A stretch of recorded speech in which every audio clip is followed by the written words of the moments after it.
Alright, so I was asked in one of my other videos how did I install this tacho into the Suzuki Sierra, and or Holden Drover is what it really is.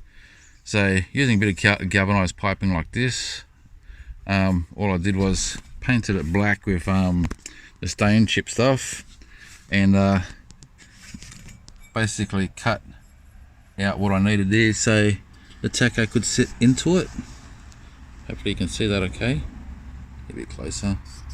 So the tacho actually sits into that, and on the other end I've cut it like this and drilled a hole through the bottom so the screw that's already in the car can go there, and then you can see this plastic here that's covering it so it looks part of the car.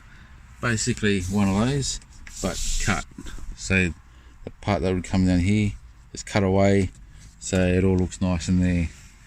And yeah, like I'm happy with that. It looks part of the car. So for the person who was asking how did I install the tacho mount, that's it. Cheers guys.